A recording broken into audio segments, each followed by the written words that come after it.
మిత్రులు మరియు ఇక్కడికి వచ్చినట్టు ప్రింట్ మీడియా, ఎలక్ట్రానిక్ మీడియాకు ముఖ్యంగా ఈ యొక్క ప్రెస్ మీట్ యొక్క ఉద్దేశం ఏంటంటే మా సిస్టర్ గారు కూడా చెప్పారు, మేము కూడా చెప్తున్నాము. ఈ 1.5 year నుంచి మల్కాజ్గిరిలో డెవలప్మెంట్ ఏం జరిగింది అని చెప్పడానికనే ముఖ్య ఉద్దేశంతో ఈ యొక్క ప్రెస్ సమావేశం పెట్టడం జరిగింది. నా డివిజన్ వరకు వస్తే ఒక ఇంపార్టెంట్గా వినాయక్ నగర్లో ఒక హెల్త్ పాయింట్ అనేది లేదు.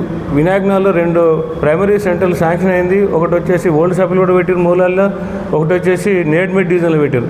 ఎటువంటి ప్రాబ్లం అంటే ఒక ప్లేస్ లేకుండా ఏం లేకుండా ఇటువంటి స్లమ్ ఉన్న దగ్గర కూడా ఒక హెల్త్ పాయింట్ ఓపెన్ చేసుకోలేకపోయినాం మనం. దానికి ముఖ్యంగా మా ఎమ్మెల్యే రాజశేఖర రెడ్డి గారు మన గవర్నమెంట్ తోటి ఇది చేసి 500 గజాలు మన కోర్టు వెనకాల సైనిక్పూర్ దగ్గర శాంక్షన్ చేయించాడు. మాకు ఎంతో గర్వకారణం ఉన్నది. ఇటువంటి స్లమ్లో కూడా మాకు హెల్త్ సెంటర్ లేదంటే మా దగ్గర హెల్త్ సెంటర్ స్టార్ట్ అయ్యి బయట నడుస్తున్నాయి. చెప్పుకోవాలంటే సిగ్గుచేటు ఉంటే అటువంటి ప్రాబ్లం సాల్వ్ చేసిండు మా ఎమ్మెల్యే గారు. అంతేకాకుండా టోటల్ మల్కాజ్గిరి సమస్య వాజ్పేయి నగర్ ముఖ్యంగా మన ఎందుకంటే 10 ఏళ్ల కిందనే దీనికి శంకుస్థాపన చేసినాం. కాకుంటే మన ప్రజల ఇబ్బందులు అనుకోవచ్చు, మన దౌర్భాగ్యం అనుకోవచ్చు, ఇంతవరకు అది శాంక్షన్ కాలేదు. అటువంటి దానికి కూడా ప్రతిసారి రైల్వే జనరల్ మేనేజర్ తిరగడము, మన రైల్వే ఆఫీస్ చుట్టూ తిరిగి ప్రస్తుతానికి ఇది శాంక్షన్ అయింది. 73 కోట్లతో శాంక్షన్ అయింది. ఇది త్వరలో ఒక 1 month 2 months లోపల శాంక్షన్ అవుతుంది. మనం కొబ్బరికాయ కూడా కొట్టుకోవచ్చు. ఇది చాలా గొప్ప విషయం. ఇది మన కాంగ్రెస్ ఎమ్మెల్యే రాజేంద్ర గారు ఉన్నప్పుడు శాంక్షన్ అయింది. మన అందరికీ తెలుసు సార్. అప్పటి నుంచి ఆ పెండింగ్ వర్క్ ఉన్నది. మరి అది మనం ఎవరి గురించి మాట్లాడవలసిన అవసరం లేదు. ఎందుకు పెండింగ్ ఉందో మన మల్కాజ్గిరి ప్రజలకు ఒక బాధాకర విషయం. అటువంటిదైనా ఇప్పటికైనా కూడా ఆ యొక్క కోరిక నెరవేరుతుందని మనం గర్వంగా చెప్పుకోవడం జరుగుతుంది. ఇంకొక విషయం ముఖ్యంగా ఏంటంటే మన డిగ్రీ కాలేజ్ లేదు. ఇంటర్మీడియట్ వచ్చేసి హాఫ్ డే చేస్తారు, హాఫ్ డే డిగ్రీ కాలేజ్ చేస్తారు. ఇంతకుముందు గవర్నమెంట్ కాలేజీలు అంటే చాలా చిన్న చూపు ఉండేవి. ఇప్పుడు గవర్నమెంట్ కాలేజీలో సీట్ దొరకలేదు. ఇయర్లీ కాలేజ్ స్టార్ట్ అయిందంటే అన్న ఒక సిటీపీ అందేటట్టు నడుస్తుంది. కాబట్టి అటువంటి కాలేజీకు ఆ గ్రౌండ్ సగ్గా లేకుండే రాగానే గ్రౌండ్ కూడా క్లియర్ చేయించిండు. అక్కడ లాట్రిన్స్ అటువంటి సదుపాయాలు లేకుంటే అటువంటివి కూడా చేసిండు. ఎందుకంటే మన ఎమ్మెల్యే రాజశేఖర రెడ్డి గారికి ఎందుకంటే ఎడ్యుకేషన్ గురించి తెలుసు కాబట్టి ఫస్ట్ ప్రయారిటీగా తీసుకొని ఆ పని చేశాడు. మళ్ళీ డిగ్రీ కాలేజీకి మనం పాత కోర్టు ఉండే మనందరికీ తెలుసు అన్న, ఆ కోర్టు జాగా నుంచి 2 ఎకరాలు శాంక్షన్ చేయించాడు. 2 కోటాలు శాంక్షన్ చేయించినాక గవర్నమెంట్ ఫండ్ కూడా 5 కోట్ల రూపాయలు ఉన్నాయి. అది తొందరగా స్టార్ట్ చేసుకోవడమే మన బాధ్యత. అది చాలా గొప్ప విషయం. మనకు కావాల్సింది డెవలప్మెంట్ అంటే పిల్లలకు విద్య, ప్రజలకు హెల్త్ సమస్య. నా డివిజన్లో 2 సమస్యలు కూడా ప్రాబ్లం సాల్వ్ అవుతుంది.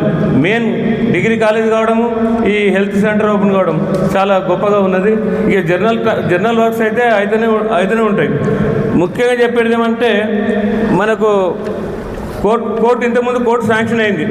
దానికి కూడా అడిషనల్గా 46 కోట్ల రూపాయలు శాంక్షన్ చేయించింది. ఎందుకంటే అది ఫండ్ సరిపోతలేదు, పని ఎక్కడెక్కడ ఉన్నదనే ఉద్దేశంతో 46 కోట్లు శాంక్షన్ చేసి వర్క్స్ శరవేగంగా నడిపిస్తున్నాడు. ఇది చాలా గొప్ప విషయం అన్న. ఇంకా చెప్పుకుంటూ పోతే చాలా ఉంటాయి. ఇంకొకటి ఇప్పుడు మా సిస్టర్ కూడా చెప్పింది, మేము కూడా చెప్తున్నాం. టోటల్ మల్కాజ్గిరిలో సింగిల్ పేజ్ లేకుండా 3 పేజ్ చేస్తున్నాడు. 100 ట్రాన్స్ఫార్మర్ శాంక్షన్ అయ్యేటట్టు ఒక్కొక్క టైంలో ఒక ట్రాన్స్ఫార్మర్ చేయమంటే ఎన్నిసార్లు తిరగవలసి వచ్చేది ఒక దగ్గరికి మన అందరికీ తెలుసు. అటువంటిది లేకుండా ఎవరికి కావాలి 3 పేజ్ ఎక్కడ ట్రాన్స్ఫార్మర్ పెట్టాలనే ఉద్దేశంతో పెద్ద విశాలమైన కోరికతోటి మా ఎమ్మెల్యే గారు తిరుగుతుండు. అదేవిధంగా మనకు ఇంకా మా వినాయక్ నగర్ డివిజన్లో 1 ఎకరం జాగా గవర్నమెంట్కి అలాట్ చేయమని తిరుగుతున్నాడు. అది కూడా అయిపోతుంది షార్ట్లీ. అక్కడ సబ్ స్టేషన్ పెట్టడానికి ట్రై చేస్తున్నాడు. ఇది ఎట్లా అంటే నాణ్యమైన కరెంట్ ఇవ్వాలనే ఉద్దేశంతో ప్రతి డివిజన్లో కూడా ఒక సబ్ స్టేషన్ ఏర్పాటు చేయడానికి ట్రై చేస్తున్నాడు.